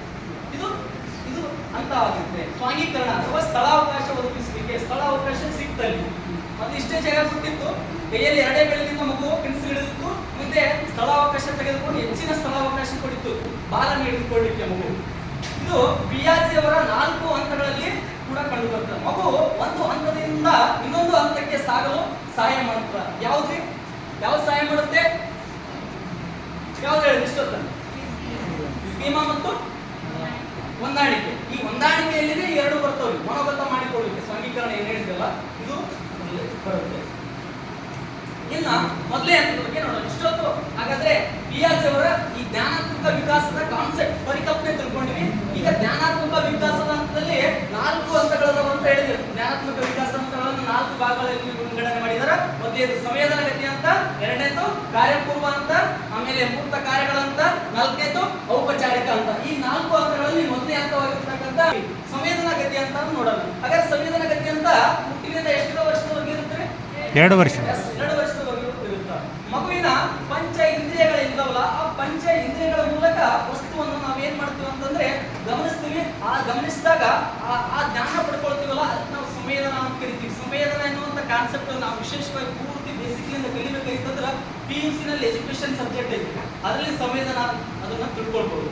ಈ ಸಂವೇದನೆಗಳು ಮತ್ತು ಗತಿಶೀಲ ಚಟುವಟಿಕೆಗಳ ನಡುವಿನ ಅನ್ಯೋನ್ಯ ಕ್ರಿಯೆಯನ್ನು ಗುರುತಿಸಿ ಪಿಯಾಜೆ ಅವರು ಮೊದಲು 2 ವರ್ಷಗಳನ್ನು ಸಂವೇದನಾ ಗತಿ ಅಂತ ಕರೆದಾರ. ಯಾಕೆ ಕರೆದಾರಪ್ಪ ಅಂತಂದ್ರೆ ಈ ಮಗು ಪರಿಸರದಲ್ಲಿರ್ತಕ್ಕಂಥ ವಸ್ತುಗಳನ್ನ ಗಮನಿಸ್ತದೆ, ಸಂವೇದನಾ ಮೂಲಕ ಅದನ್ನ ಪಡ್ಕೊಳ್ಳುತ್ತಲ್ಲ. ಆ ಕಾರಣಕ್ಕೋಸ್ಕರ ಪಿಯಾಜೆ ಅವರು ಏನ್ ಮಾಡಿದಾರೆ ಅಂತಂದ್ರೆ ಈ ಹಂತವನ್ನ ಮಗು ಹುಟ್ಟಿನಿಂದ 2 ವರ್ಷಗಳ ಹಂತವನ್ನು ಸಂವೇದನಾ ಗತಿ ಅಂತಾನೆ ಹೆಸರಿಟ್ಟಿದ್ದಾರೆ. ಮುಂದೆ ವಸ್ತುಗಳು ತನ್ನಿಂದ ಪ್ರತ್ಯೇಕವಾಗಿ ಇರುವಂತ ಎಂಬ ಅರಿವು ಮೂಡುತ್ತದೆ. ತನ್ನ ಕ್ರಿಯೆಗಳು ಮತ್ತು ಅವು ಪರಿಸರದ ಮೇಲೆ ಉಂಟು ಮಾಡುವಂತಹ ಪರಿಣಾಮಗಳ ಸಂಬಂಧದ ಅರಿವು ಕ್ರಮೇಣ ಮೂಡುತ್ತದೆ. ತತ್ಪರಿಣಾಮವಾಗಿ ಉದ್ದೇಶಪೂರ್ವಕವಾಗಿ ವರ್ತಿಸಿ ಇಚ್ಛಿತ ಘಟನೆಗಳನ್ನು ಮುಂದುವರಿಯುತ್ತೆ ಮಾಡೋದು. ಮಗು ನೋಡ್ರಿ, ಈ ಜಗತ್ತಿನಲ್ಲಿರ್ತಕ್ಕಂಥ ಪ್ರತಿಯೊಂದು ವಸ್ತುಗಳು ಏನಾಗಿದ್ದಾವ? ನನಗೋಸ್ಕರ ಅದಾವ ಅಂತ ತಿಳ್ಕೊಂಡಿರ್ತ ಮಗು ಪ್ರತ್ಯೇಕವಾಗಿರ್ತಾವ. ಪ್ರತಿಯೊಂದು ವಸ್ತುಗಳು ನನ್ನ ಜೊತೆನೇ ಅದಾವ ತಿಳ್ಕೊಂಡಿರುತ್ತೆ. ನನ್ನ ಜೊತೆ ಆದಂದ್ರೆ ಚೇರ್ ಎಲ್ಲಿ ಅಲ್ಲೇ ನನ್ನ ಜೊತೆ ಇದ್ದ ಇಲ್ಲ. ಆಗ ಮಗು ಏನಂತ ತಿಳ್ಕೊಂಡಿರ್ತಾರೆ? ಸಂವೇದನಾ ಗತಿ ಹಂತದಲ್ಲಿ ಈ ಪ್ರತಿಯೊಂದು ವಸ್ತುಗಳು ಏನಿದಾವಲ್ಲ ನನ್ನಿಂದ ಪ್ರತ್ಯೇಕವಾಗಿ ಇರುವಂತವು ಎಂಬ ಅರಿವು ಮೂಡಿಸ್ಕೊಳ್ಳುತ್ತೆ. ಇಲ್ಲಿ ಪ್ರಶ್ನೆ ಈ ಕೊನೆ ಹಂತದಲ್ಲಿ ಸಂವೇದನದ ಗತಿ ಅಂತ ಇದ್ದಲ್ಲ, ಈ ಹಂತದಲ್ಲಿ ಪ್ರತ್ಯೇಕವಾಗಿದ್ದಾವ ಅಂತೇಳಿ ಪರಿಕಲ್ಪನೆ ಕೂಡ ಮೂಡಿಸ್ಕೊಳ್ಳುತ್ತಾ. ಇಲ್ಲಿ ಅದು ಏನ್ ಮಾಡುತ್ತಂದ್ರೆ ಉದ್ದೇಶಪೂರ್ವಕವಾಗಿಯೇ ವರ್ತನೆ ಮಾಡುತ್ತೆ ಮಗು. ಉದ್ದೇಶಪೂರ್ವಕವಾಗಿ ವರ್ತಿಸುತ್ತೆ. ವಸ್ತುಗಳು ಕಣ್ಣಿಗೆ ಗುರುತಿಸದೇ ಇದ್ದರೂ ಕೂಡ ಅವುಗಳ ಅಸ್ತಿತ್ವ ಮುಂದುವರಿಯುತ್ತದೆ ಎಂಬ ಅರಿವು ಮೂಡುತ್ತದೆ. ವಸ್ತುಗಳ ಕಣ್ಣಿಗೆ ಕಾಣಿಸಲಿಲ್ಲ ಅಂದ್ರೂ ಕೂಡ ಅವುಗಳ ಅಸ್ತಿತ್ವ ಐತಂತ ಚೇರ್ ಅದನ್ನು ತಿಳ್ಕೊಳ್ತದೆ. ಅದೇ ಚೇರ್ ಮುಂದೆ ಒಂದು ಕರ್ಟನ್ ಹಾಕಿದ್ರೆ ಆ ಚೇರ್ ಕಾಣುತ್ತಂದ್ರೆ ಮಗುಗೆ ಚೇರ್ ಕಾಣುತ್ತಾ? ಚೇರ್ ಮುಂದೆ ಒಂದು ಕರ್ಟನ್ ಹಾಕಿದ್ವಿ, ಕಾಣಿಸುತ್ತಾ? ಇಲ್ಲಿ ಮೊದಲಿಗೆ ಏನ್ ತಿಳ್ಕೊಂಡಿದ್ ಮಗು ಇಲ್ಲಿ ಇಲ್ಲ ಅಂತ ಬಿಟ್ಬಿಡುತ್ತೆ. ಮೊನ್ನೆ ಕ್ಲಾಸ್ ನಲ್ಲಿ ಹೇಳಿದ್ದೇನೆ, ಕನ್ನಡ ಭಾಷಾ ಬೋಧನಾ ಶಾಸ್ತ್ರ ಅಧ್ಯಯನ ಮಾಡುವಂತ ಸಮಯದಲ್ಲಿ ಇದೇ ವಿಷಯನ ಹೇಳಿದ್ದೆ. ಮಗು ಏನಂತಂದ್ರೆ ಆ ವಸ್ತುವನ್ನು ಗಮನಿಸ್ತಿರುತ್ತಾ ಅದು ಅದ್ರ ಕಡೆ ಅಷ್ಟೋರು ಹೋಗಲ್ಲ. ಅಲ್ಲಿ ವಸ್ತು ಇಟ್ಟಾಗ ಅದೇ ಒಂದು ಕರ್ಟನ್ ಮುಂದೆ ಹಾಕಿದ್ವಿ ಅಂತಂದ್ರ ಅದೇನ್ ಮಾಡ್ತೀವಿ? ಇಲ್ಲಿ ವಸ್ತು ಇಲ್ಲ ಅಂತ ತಿಳ್ಕೊಳ್ತಾ ಆ ಸಂವೇದನ ಗತಿ ಹಂತದಲ್ಲಿ ಏನಾಗುತ್ತಂದ್ರ ಆ ವಸ್ತುಗಳು ಏನಿದಾವಲ್ಲ ಅದು ಶಾಶ್ವತವಾಗಿದಾವ. ಆ ಕರ್ಟನ್ ಹೇಳಿದ್ರು ಕೂಡ ಹಿಂದ ಚೇರ್ ಐತೋ ಇಲ್ಲ ಅಂತ ಹೇಳಿ ಗಮನಿಸ್ತದೋ ಇಲ್ಲೋ? ಗಮನಿಸ್ತದೆ, ಐತಿ ಅಂತ. ಅಂದ್ರೆ ವಸ್ತುಗಳು ಏನಿದಾವಲ್ಲ ಇಲ್ಲಿ ಐತಿ ಅಂತ ತಿಳ್ಕೊಳ್ಳುತ್ತೆ. ಸಹಜವಾಗಿ ಉದಾಹರಣೆ ನೋಡೋದಾದ್ರೆ 8 ತಿಂಗಳ ಒಂದು ಮಗುವಿನ ಎದುರಿಗೆ ಒಂದು ಗೊಂಬೆಯನ್ನು ಇಟ್ಟಾಗ ಸಹಜವಾಗಿ ಮಗು ಆ ಗೊಂಬೆಯನ್ನು ತೆಗೆದುಕೊಳ್ಳಲು ಪ್ರಯತ್ನಿಸ್ತದ. ಆಗ ಗೊಂಬೆಯ ಮುಂಭಾಗದಲ್ಲಿ ಒಂದು ಪರದೆಯನ್ನಿಟ್ಟರೆ ಆ ಮಗು ಗೊಂಬೆಯನ್ನು ಹುಡುಕುವುದನ್ನು ನಿಲ್ಲಿಸ್ತದೆ. ಇನ್ನೊಂದು ಒಂದು ಉದಾಹರಣೆ ಕೊಟ್ಟರೆ, ಚೇರಿನ ಕುರಿತು ಇಲ್ಲಿ ಗೊಂಬೆ ಕೊಡ್ತಾರೆ. ಅಂದ್ರೆ 8 ತಿಂಗಳ ಒಂದು ಮಗುವನ್ನ ಒಂದು ಗೊಂಬೆಯನ್ನು ಕೊಟ್ರೆ ಆ ಗೊಂಬೆ ನೋಡ್ತೈತಿ, ಆ ತಗೊಳಕ ಪ್ರಯತ್ನ ಮಾಡ್ತೈತಿ. ಆಗ ಗೊಂಬೆಯ ಮುಂಭಾಗದಲ್ಲಿ ಒಂದು ಪರದೆಯನ್ನು ಇಟ್ಟು ಅಂದ್ರೆ ಗೊಂಬೆ ಉಳ್ಕೊಂಡು ನಿಂತಿರ್ಬೇಕು. ಯಾಕಂದ್ರೆ ಗೊಂಬೆ ಎಲ್ಲ ತಿಳ್ಕೊತದೆ 8 ತಿಂಗಳ ಮಗು. ಇದು ಗೊಂಬೆಯಲ್ಲಿ ಆಸಕ್ತಿ ಕಳೆದುಕೊಳ್ಳಲಿಕ್ಕೆ ಕಾರಣ ಆಗುತ್ತೆ ಸಂವೇದನಗತಿ ಹಂತದಲ್ಲಿ. ಮುಂದುವರೆದ ಅದೇ ಮಗು ಆ ಗೊಂಬೆಯನ್ನ ಯಾವ ತರ ಮುಂದೆ ಹುಡುಕುತ್ತೆ ಅನ್ನೋದು 2ನೇ ಹಂತದಲ್ಲಿ ನೋಡೋಣ. ಆದ್ರೆ ಇದೇ ಪ್ರಯೋಗವನ್ನ 10 ತಿಂಗಳ ಮಗುವಿನ ಮೇಲೆ ಪುನರಾವರ್ತಿಸಿದಾಗ ಆ ಮಗು ಪರದೆಯ ಹಿಂಭಾಗದಲ್ಲಿ ಗೊಂಬೆಯನ್ನು ಹುಡುಕಲಿಕ್ಕೆ ಪ್ರಾರಂಭಿಸುತ್ತದೆ. ಈ ವಯಸ್ಸಿನಲ್ಲಿ ಪ್ರತಿಯೊಂದು ವಸ್ತುವಿಗೂ ತನ್ನದೇ ಆದ ಅಸ್ತಿತ್ವ ಇದೆ ಎಂಬ ಪರಿಕಲ್ಪನೆಯನ್ನು ಬೆಳೆಸಿಕೊಳ್ಳುತ್ತದೆ. ಇನ್ನೊಂದ್ಸರಿ ಹೇಳ್ತೀನಿ ನೋಡಿ. 8 ತಿಂಗಳ ಮಗು ಒಂದು ಗೊಂಬೆಯನ್ನು ಕೊಟ್ಟಾಗ ಆ ಗೊಂಬೆಯನ್ನು ತೆಗೆದುಕೊಳ್ಳುತ್ತೆ. ಆ ಅದೇ ಗೊಂಬೆಯ ಮುಂದೆ ಒಂದು ಕರ್ಟನ್ ಎಳೆದಾಗ ಅಲ್ಲಿ ಗೊಂಬೆ ಇಲ್ಲ ಅಂತೇಳಿ ಭಾವಿಸ್ತದೆ 8 ತಿಂಗಳ ಮಗು. ಅದೇ 8 ತಿಂಗಳ ಮಗು ಮುಂದೆ 2 ತಿಂಗಳು ಕಳೆದಾಗ 10 ತಿಂಗಳಾದಂತಹ ಸಮಯದಲ್ಲಿ ಆ ಮಗುಗೆ ಒಂದು ಈ ವಸ್ತುಗಳು ಏನಿದಾವಲ್ಲ ನನ್ನಿಂದ ಪ್ರತ್ಯೇಕವಾಗಿದ್ದಾವ ಅಂತ ತಿಳ್ಕೊಳ್ಳುತ್ತಾ. 10 ತಿಂಗಳಾದ ನಂತರ ಆ ಕರ್ಟನ್ ನಿಂದಲೂ ಕೂಡ ಏನೈತಿ ಗೊಂಬೆ ಇದೆ ಎನ್ನುವಂತ ಕಾನ್ಸೆಪ್ಟ್ ಪರಿಕಲ್ಪನೆ ಆ ಮಗುವಿನಲ್ಲಿ ಬೆಳೆಯೋದನ್ನ ಈ ಹಂತದಲ್ಲಿ ಸಂವೇದನಾಗತಿ ಹಂತದಲ್ಲಿ ನಾವು ತಿಳ್ಕೊಳ್ತೀವಿ. ಆ ಮಗು ಆ ಗೊಂಬೆಯನ್ನು ಹುಡುಕಲಿಕ್ಕೆ ಪ್ರಾರಂಭ ಮಾಡುತ್ತೆ. ಮಗು 1 ವರ್ಷದವನಾದಾಗ ಈ ಪರಿಕಲ್ಪನೆ ಸಂಪೂರ್ಣವಾಗಿ ಬೆಳೆದಿರುತ್ತೆ. ಅಂದ್ರ ಈ ವಸ್ತುಗಳು ನನ್ನಿಂದ ಪ್ರತ್ಯೇಕವಾಗಿದ್ದವಂತ 1ನೇ ವರ್ಷ ಪೂರ್ಣಗೊಳ್ಳುವಷ್ಟರಲ್ಲಿ ಮಗುವಿಗೆ ಪರಿಕಲ್ಪನೆ ಬೆಳೆಯುತ್ತೆ. ಇನ್ನು 2ನೇ ವರ್ಷದ ಕೊನೆಯ ವೇಳೆಗೆ ಮಗು ವಿಶ್ವದಲ್ಲಿರ್ತಕ್ಕಂಥ ಪ್ರತಿಯೊಂದು ವಸ್ತುವು ಇತರ ವಸ್ತುಗಳೊಡನೆ ಸಂಬಂಧ ಹೊಂದಿದೆ ಎಂಬ ಪರಿಕಲ್ಪನೆ ಕೂಡ ಬೆಳೆಸಿಕೊಳ್ತಾನೆ. ತನ್ನ ದೇಹ ಹಾಗೂ ಇತರ ಕ್ರಿಯೆಗಳ ನಡುವಿನ ಸಂಬಂಧವನ್ನು ಅರ್ಥ ಮಾಡಿಕೊಳ್ಳುತ್ತಾನೆ ಮತ್ತು ಪ್ರತಿಯೊಂದು ಕ್ರಿಯೆಗೂ ಒಂದು ಕಾರಣವಿರುತ್ತದೆ ಎಂಬ ಪರಿಕಲ್ಪನೆಯನ್ನು ಕೂಡ ಬೆಳೆಸಿಕೊಳ್ತಾನೆ. ನೋಡ್ರಿ 2ನೇ ವರ್ಷದ ಕೊನೆ ವೇಳೆಗೆ ಏನಾಗುತ್ತಂದ್ರೆ ಪ್ರತಿಯೊಂದು ವಸ್ತುಗೂ ಸಂಬಂಧ ಐತಿ ಅಂತ ಹೇಳ್ತಾರೆ. 2ನೇ ವರ್ಷದವರೆಗೂ 2 ವರ್ಷಕ್ಕಿಂತ ಮುಂಚೆ ಏನಾಗಿರುತ್ತೆ ಪ್ರತಿಯೊಂದು ವಸ್ತುಗಳು ನನ್ಸಲ್ಲಿ ಅದಾವ.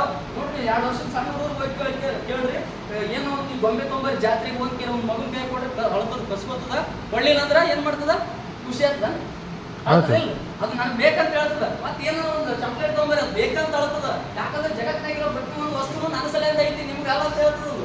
2 ವರ್ಷದ ಮಗು 2 ವರ್ಷ ಕಳೆದ ನಂತರ ಏನಾಗುತ್ತೆ ಅದೇ ಮಗು ಅವಾಗ ಪರಿಕಲ್ಪನೆ ಬೆಳೆಯುತ್ತೆ. ಪ್ರತಿಯೊಂದು ವಸ್ತುಗಳು ನಮ್ಮಿಂದ ಪ್ರತ್ಯೇಕ ಅದಾವ ಅಂತೇಳಿ ಇಲ್ಲಿ ಕಾನ್ಸೆಪ್ಟ್ ಬೆಳೀತದ.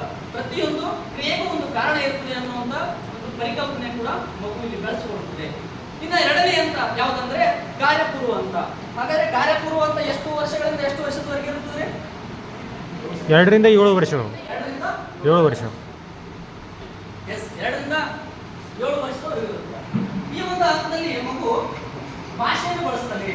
ಮಗು ಏನ್ ಬಳಸ್ತಾನೆ? ಭಾಷೆಯನ್ನು ಮತ್ತು ಅದ ವಸ್ತುಗಳನ್ನು ಪದ ಮತ್ತು ಬಿಂಬಗಳಿಂದ ಪ್ರತಿನಿಧಿಸುತ್ತಾನೆ. ಮಗುವಿನಲ್ಲಿ ಅಹಂ ಕೇಂದ್ರಿತ ಪ್ರವೃತ್ತಿ ಕಂಡು ಬರುತ್ತದೆ. ಸಿಗ್ಮಂಡ್ ಫ್ರಾಯ್ಡ್ ಅವರು ಮನಸ್ಸನ್ನು 3 ವಿಭಾಗಗಳಿಗೆ ವಿಂಗಡಣೆ ಮಾಡ್ತಾರೆ. ಯಾವ್ಯಾವ? ಫಸ್ಟ್ ಇಂದ ಕ್ರಮಬದ್ಧವಾಗಿ ಕರೆಕ್ಟ್ ನೀವು ಹೇಳಿದ್ರೆ ಅದನ್ನೇ ಕ್ರಮಬದ್ಧವಾಗಿ ಹೇಳಿ. ಫಸ್ಟ್ ಯಾವ್ದು? ಈಗೋ, ಸೂಪರ್ ಈಗೋ. ಈ 3 ಹಂತಗಳಾಗಿ ವಿಂಗಡಣೆ ಮಾಡಿದ್ದಾರೆ ಸಿಗ್ಮಂಡ್ ಫ್ರಾಯ್ಡ್ ಅವರು. ಇಲ್ಲಿ ಅಹಂ ಕೇಂದ್ರಿತ ಪ್ರವೃತ್ತಿ ಕಂಡು ಬರುತ್ತೆ ಮಗುವಿನಲ್ಲಿ. ಅಹಂ ಕೇಂದ್ರಿತ ಪ್ರವೃತ್ತಿ ಸಿಕ್ಕಾಪಟ್ಟೆ ಇರುತ್ತೆ ಮಗು, ಬಹಳಷ್ಟು ಅಹಂ ಇರುತ್ತೆ. ಜಗತ್ತಿರೋದು ನನ್ನ ಸಲಹೆ ಅಂತ ಭಾವಿಸ್ತದೆ. ಇತರರ ದೃಷ್ಟಿಕೋನಗಳಿಂದ ಬೇರೆಯವರ ದೃಷ್ಟಿ ಕೊಟ್ಟ ಇಷ್ಟೊತ್ತು ಹೇಳ್ತದೆ, ಬೇರೆಯವರ ದೃಷ್ಟಿಗೆ ಅದು ಬೇರೆ ಮನ್ನಣೆ ಕೊಡೋದಿಲ್ಲ, ನನಗೋಸ್ಕರ ಅಂತ ಭಾವಿಸ್ತದೆ. ಇತರ ದೃಷ್ಟಿಕೋನಗಳಿಗೆ ಮನ್ನಣೆ ನೀಡೋದಿಲ್ಲ. ಒಂದು ಪ್ರಧಾನ ಗುಣವನ್ನು ಆಧರಿಸಿ ವಸ್ತುಗಳನ್ನು ವರ್ಗೀಕರಿಸ್ತಾನ. ಉದಾಹರಣೆ ಅಂದ್ರೆ ಯಾವುದಾದ್ರೂ ಒಂದು ಲಕ್ಷಣದಲ್ಲಿ ಅನಿಲನು ರಮೇಶನಂತ ಇದ್ದಂದ್ರ ಆ ಎಲ್ಲಾ ಲಕ್ಷಣಗಳು ರಮೇಶನಂತನೇ ಇದಾನಂತ. ಈಗ ಒಬ್ಬ ವ್ಯಕ್ತಿ ಅನಿಲ್ ಅನ್ನವ ರಮೇಶನ ಇಂತ ಕಾರಣ ಅಂದ್ರೆ ಅನಿಲ್ ಹೆಂಗದಲ್ಲ ರಮೇಶನ ಹಂಗೆ ಅದನ್ನ ತಿಳ್ಕೊಳ್ತದ ಮಗು. ಈ ತರ ಮತ್ತೆ ಅನಿಲ ನಿಮ್ಗೆ ಹೇಳಕತ್ತಿಲ್ಲಪ್ಪ ಈ ಹಂತದಲ್ಲಿ ಬೆಳವಣಿಗೆಯು ಕೆಲವು ಪ್ರಮುಖ ಪರಿಕಲ್ಪನೆಗಳನ್ನು ಒಳಗೊಂಡೈತಿ. ಯಾವ್ಯಾವ ಅಂತ ವಿಳಂಬಿತ ಅನುಕರಣೆ. ಮಗು ಏನು ಮಾಡುತ್ತಂದ್ರೆ ಬಹಳಷ್ಟು ವಿಳಂಬಿತ ಅನುಕರಣೆ ಮಾಡುತ್ತಾ ಈ ಹಂತದಲ್ಲಿ. ಬೇರೆಯವ್ರು ನೋಡಿ ಕಲಿಯಲಿಕ್ಕೆ ಕೆಲವು ಮಕ್ಕಳು ಕಲೀಲಿಕ್ಕೆ ಪ್ರಯತ್ನ ಮಾಡುತ್ತಾ, ಕೆಲವು ಮಕ್ಕಳು ಕಲೀಲಿಕ್ಕೆ ಪ್ರಯತ್ನ ಮಾಡೋದಲ್ಲ, ಕೆಲವು ಮಕ್ಕಳು ವಿಳಂಬಿತವಾಗಿ ಬಹಳ ಲೇಟ್ ಆಗಿ ಅನುಕರಣೆ ಮಾಡ್ತಾರೆ. ಇನ್ನು ಸಾಂಕೇತಿಕ ಆಟ ಆಡ್ಲಿಕ್ಕೆ ಪ್ರಯತ್ನ ಮಾಡ್ತಾರೆ. ಬಹಳಷ್ಟು ಇಲ್ಲಿ ಸಾಂಕೇತಿಕ ಆಟಗಳನ್ನ ಆಡ್ಲಿಕ್ಕೆ ಪ್ರಯತ್ನ ಮಾಡ್ತಾರೆ. ಮತ್ತು ಚಿತ್ರ ರಚನಾ ಸಾಮರ್ಥ್ಯ ಈ ಹಂತದಲ್ಲಿ ಬಹಳ ಇರುತ್ತೆ. ಚಿತ್ರ ರಚನಾ ಸಾಮರ್ಥ್ಯ ಮಸ್ತ್ ಚಂದ ಇಡಿಸಿದೆ. ರಾಧಾಕೃಷ್ಣನ್ ಚಿತ್ರ ಇಡಿಸಿದ್ಯಾ, ಗಾಳಿಪಟ ಚಿತ್ರ ಇಡಿಸಿದ್ಯಾ ಅಂತ ಇಡಿಸ್ತಲ್ಲ. ಅಲ್ಲಿ ಏನ್ ಇಡಿಸ್ತಾವ್ರಿ? ಒಂದು ಪುಸ್ತಕ ಕೊಡ್ರಿ, ಒಂದು ಬೆನ್ ಕೊಡ್ರಿ, ಏನ್ ಮಾಡ್ತಾವ? ಮಸ್ತ್ ಬೀಳ್ತಾವ. ಏನ್ ಮಾಡ್ತಾವ? ಗೀತಾಗ್ತಾವ. ಅದು ಈ ಚಿತ್ರ ರಚನೆ ಅಂತೆಯ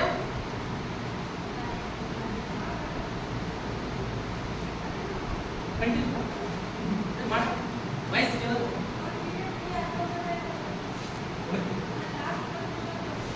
ಇದು ಕಾರ್ಯಪೂರ್ವ ಹಂತದಕ್ಕೆ ತಿಳ್ಕೊಂಡ್ವಿ.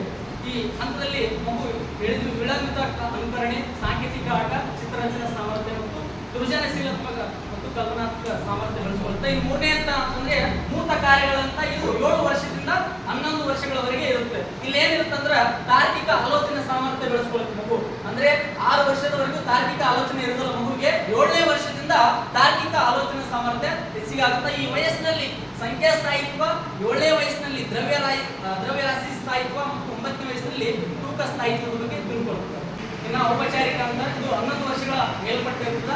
ಇಲ್ಲಿ ಚಿಂತನ ಸಾಮರ್ಥ್ಯ ಬಹಳಷ್ಟು ವೇಗವಾಗಿರುತ್ತೆ. ಮೊದಲು ಏನಾಗಿತ್ತು, 7 ವರ್ಷದಿಂದ 11 ವರ್ಷಗಳವರೆಗೂ ಆಲೋಚನಾ ಸಾಮರ್ಥ್ಯ ಬಂದಿತ್ತು ಮಗುವಿಗೆ. ಅದು ಮುಂದುವರಿದ ಭಾಗ ಅಮೂರ್ತ ಚಿಂತನೆ ಬಹಳಷ್ಟು ಇರುತ್ತೆ. ಅಮೂರ್ತ ಚಿಂತನೆ ಅಂತಂದ್ರೆ ಉದಾಹರಣೆ ಮಗುವಿಗೆ ಒಂದು ಕಥೆ ಹೇಳಿದಾಗ, ಆ ಒಂದು ರಾಜನ ಕಥೆ ಹೇಳಿದಾಗ ಆ ರಾಜ ಯಾವ ತರ ಇರ್ತಾನೆ, ಆ ಯುದ್ಧ ಹೇಗಾಗುತ್ತೆ ಅನ್ನೋದ್ರ ಬಗ್ಗೆ ಆಲೋಚನೆ ಮಾಡಲಿಕ್ಕೆ ಒಂದು ಪ್ರಯತ್ನ ಮಾಡ್ತೇನೆ. ಸಮಸ್ಯೆಯ ಘಟಕಗಳನ್ನು, ಆ ಸಮಸ್ಯೆ ಹೇಗಿದೆ, ಆ ಸಮಸ್ಯೆಯನ್ನು ಬಿಡಿಸುವಂತ ವಿಧಾನಗಳು ಯಾವುವು ಅನ್ನೋದ್ರ ಬಗ್ಗೆ ಈ ಒಂದು ಹಂತದಲ್ಲಿ ಮಗು ಕಲಿತುಕೊಳ್ಳುತ್ತೆ. ಉದಾಹರಣೆ ಅಂದ್ರೆ ಒಂದು ಸರಳ ಲೋಲನದ ಆಂದೋಲನದ ಕಾಲವನ್ನು ನಿರ್ಧರಿಸುವ ಅಂಶಗಳು ಎಂಬ ಸಮಸ್ಯೆಯನ್ನು ಪ್ರೌಢಶಾಲದ ಅಂತ ವಿದ್ಯಾರ್ಥಿಗೆ ನೀಡಿದಾಗ ಅವನು ಚರಾಂಶ ಅಂದ್ರೆ ಯಾವ, ಗುಂಡಿನ ತೂಕ, ದಾರದ ಉದ್ದ, ಲೋಲಕವನ್ನು ಬಿಡುವ ಎತ್ತರ ಬದಲಾಯಿಸುವ ಮೂಲಕ ಕಾಲವನ್ನು ನಿರ್ಧರಿಸುವ ಅಂಶವನ್ನು ಕಂಡುಹಿಡಿಯಲು ಸಮರ್ಥನಾಗುತ್ತಾನೆ. ಅಂದ್ರೆ ಸರಳ ಲೋಲಕದ ಕಾಲವನ್ನು ನಿರ್ಧರಿಸುವ ಅಂಶಗಳು ಯಾವ ಅಂತ ಕೇಳ್ತಾರೆ ಗಡಿಯಾರದಲ್ಲಿ. ಅದ್ರಾಗ ಆ ಮಗು ಹೇಳ್ತದ ಅವು ಯಾವ್ಯಾವಪ್ಪ ಅಂದ್ರೆ ಇಲ್ಲಿ ದಾರದ ಉದ್ದ ಐತಿ, ಅಲ್ಲಿ ಮತ್ತೇನೈತಪ್ಪ ಅಂದ್ರೆ ಗುಂಡಿನ ತೂಕ ಐತಿ, ಈ ತರ ಯಾರಂತೇಳಿ ಮಗು ಕಂಡುಹಿಡಿಯಲಿಕ್ಕೆ ಇಲ್ಲಿ 11 ವರ್ಷಗಳ ಮೇಲ್ಪಟ್ಟ ಪ್ರಯತ್ನ ಮಾಡ್ತಾನೆ. ತಾರುಣ್ಯಾವಸ್ಥೆಯಲ್ಲಿ ಇರ್ತಕ್ಕಂಥ ಮಕ್ಕಳಲ್ಲಿ ಸ್ವತಂತ್ರ ಆಲೋಚನಾ ಸಾಮರ್ಥ್ಯ ಬೆಳಿತೈತಿ. ತಾರ್ಕಿಕ ಸಾಮರ್ಥ್ಯ, ವೈಜ್ಞಾನಿಕ ಚಿಂತನೆ, ಸೃಜನಶೀಲ ಸಾಮರ್ಥ್ಯ, ನಿರ್ಧಾರ ಕೈಗೊಳ್ಳುವ ಕೌಶಲ್ಯ ಮತ್ತು ಸಮಸ್ಯೆ ನಿವಾರಣೆ ಕೌಶಲ್ಯಗಳು ಕೂಡ ಬೆಳವಣಿಗೆ ಆಗ್ತವೆ. ಇಲ್ಲಿ ಮಕ್ಕಳಲ್ಲಿ ಸ್ವತಂತ್ರ ಆಲೋಚನಾ ಸಾಮರ್ಥ್ಯ ಬಹಳಷ್ಟು ಬೆಳೆಯುತ್ತೆ. ಈಗಾಗಲೇ ಹೇಳಿದ್ರು, ಒಂದು ಕಥೆ ಹೇಳಿದ್ರೆ ಅದನ್ನು ಆಲೋಚನೆ ಮಾಡುತ್ತೆ ಮಗು. ಮುಂದೆ ವೈಜ್ಞಾನಿಕ ಚಿಂತನೆ ಅಂತಂದ್ರೆ ಏನಾದ್ರೂ ನೀವು ಊರಲ್ಲಿ ಒಂದು ಹನುಮಂತೇವ್ರ ಗುಡಿ ಇರುತ್ತೆ, ಗುಡಿ ಮುಂದೆ ಒಂದು ಕಂಬ ಹಚ್ಚಿರುತ್ತೆ, ಅಲ್ಲಿ ಮ್ಯಾಗ ದಿಬ್ಬ ಏನಾದ್ರೂ ಹಚ್ಚಿರುತ್ತೆ, ಅಲ್ಲಿ ಯಾಕೆ ಹಚ್ಚಾರ ಅಂತ ಕೇಳುತ್ತೆ ಪ್ರಶ್ನೆ ಮಗು. ಸ್ವತಂತ್ರವಾಗಿ ಅದನ್ನ ಇಲ್ಲಪ್ಪ ಅಲ್ಲಿ ಯಾವ ದೇವ್ ಬರ್ತಿರ್ತಾವ, ದೇವ್ ಬರಬಾರ್ದು ಅಂತ ಹಚ್ಚಾರ ಹಳ್ಳಿಯಾಗಿ ಹೇಳ್ತಿರ್ತಾರೆ, ನಮ್ಮ ಊರಾಗ ಹೇಳ್ತಿರ್ತಾರೆ, ನಾನೇ ಕೇಳಿದ್ದೆ ಪ್ರಶ್ನೆ ಹಂಗೆ ಹೇಳ್ತಿರ್ತಾರೆ. ಅವಾಗ ಹಂಗೆ ಯಾಕೆ ಬರ್ತದ, ಅದು ಯಾಕೆ ದೇವ್ ಯಾಕೆ ಬರ್ತದ, ಅದು ದೀಪಾಸಿಗಳು ಯಾಕೆ ಬರಲ್ಲ, ಈ ತರ ವೈಜ್ಞಾನಿಕ ಒಂದು ಚಿಂತನೆಗಳನ್ನ ನಾವು ಬೆಳೆಸ್ಕೊಳ್ಳಿಕ್ಕೆ ಇಲ್ಲಿ ಸಮರ್ಥನಾಗ್ತಾನೆ. ಹೀಗಾಗಿ ಪಿಯಾಜೆ ಅವರ ಜ್ಞಾನಾತ್ಮಕ ವಿಕಾಸ ಸಿದ್ಧಾಂತ ಏನಿದೆಯಲ್ಲ, ಮಕ್ಕಳ ಮನೋವಿಕಾಸವನ್ನು ಅರ್ಥ ಮಾಡಿಕೊಳ್ಳಲು ಮೌಲ್ಯಯುತವಾದಂತಹ ಒಂದು ದಾರಿದೀಪವಾಗೈತಿ. ಮಕ್ಕಳ ಚಿಂತನೆ ಹಾಗೂ ಬೌದ್ಧಿಕ ವಿಕಾಸ ಕ್ರಮಗತವಾಗಿ ನಡೀತದೆ ಎಂಬುದನ್ನು ಅವರು ಇಲ್ಲಿ ವಿವರವಾಗಿ ತೋರಿಸಿದ್ದಾರೆ. ಈ ಸಿದ್ಧಾಂತ ಏನಿದೆಯಲ್ಲ ಪಾಠಶಾಲಾ ಶಿಕ್ಷಣದ ಕ್ರಮವನ್ನು ಬದಲಾಯಿಸಲಿಕ್ಕೆ ಸಹಕಾರಿಯಾಗಿದೆ. ಅಂದ್ರೆ ಮಕ್ಕಳ ಯೋಗ್ಯತೆಯನ್ನು ಅರಿತುಕೊಂಡು ಯಾವ ಮಗುವನ್ನು ಯಾವ ತರ ನಾವು ಬದಲಾವಣೆ ಮಾಡಿಕೊಂಡು ಆ ಮಗುವಿಗೆ ಕಲಿಕೆಯನ್ನು ನೀಡಲಿಕ್ಕೆ ಸಾಧ್ಯ ಅನ್ನೋದ್ರ ಬಗ್ಗೆ ಶಿಕ್ಷಕರು ಈ ಹಂತವನ್ನು ತಿಳಿದುಕೊಂಡು ಬೋಧನಾ ವಿಧಾನಗಳನ್ನು ಆಯ್ಕೆ ಮಾಡಿಕೊಳ್ಳಲಿಕ್ಕೆ ಇಲ್ಲಿ ಸಾಧ್ಯ ಆಗ್ತದೆ. ಹಾಗಾಗಿ ಪಿಯಾಜೆ ಅವರ ಈ ಒಂದು ಸಿದ್ಧಾಂತ ಏನಿದೆಯಲ್ಲ ಶಿಕ್ಷಣ ಕ್ಷೇತ್ರದಲ್ಲಿ ಬಹಳಷ್ಟು ಒಂದು ಆಧಾರ ಸ್ತಂಭವಾಗಿ ಮಾರ್ಪಟ್ಟಿದೆ ಅಂತ ಈ ಸಂದರ್ಭದಲ್ಲಿ ಹೇಳ್ಬೋದು. ಈ 4 ಹಂತಗಳೇನಿದಾವಲ್ಲ, ಈ 4 ಹಂತಗಳು ಕೂಡ ಶಿಕ್ಷಣ ಬೋಧನಾ ವಿಧಾನಗಳಲ್ಲಿ ಬಹಳಷ್ಟು ಸಹಾಯವಾಗಿದ್ದಾವೆ. ಹಾಗಾಗಿ ಜೀನ್ ಪಿಯಾಜೆ ಅವರು ಈ ಒಂದು ಶಿಕ್ಷಣ ಕ್ಷೇತ್ರದಲ್ಲಿ ಮತ್ತು ಶಿಕ್ಷಕರು ಬೋಧನಾ ವಿಧಾನದಲ್ಲಿ ಮಾರ್ಪಡಿಸುವ ವಿಧಾನಗಳನ್ನು ತಮ್ಮ ಜ್ಞಾನಾತ್ಮಕ ವಿಕಾಸ ಸಿದ್ಧಾಂತದ 4 ಹಂತಗಳನ್ನು ತಿಳಿಸಿಕೊಟ್ಟಿದ್ದಾರೆ.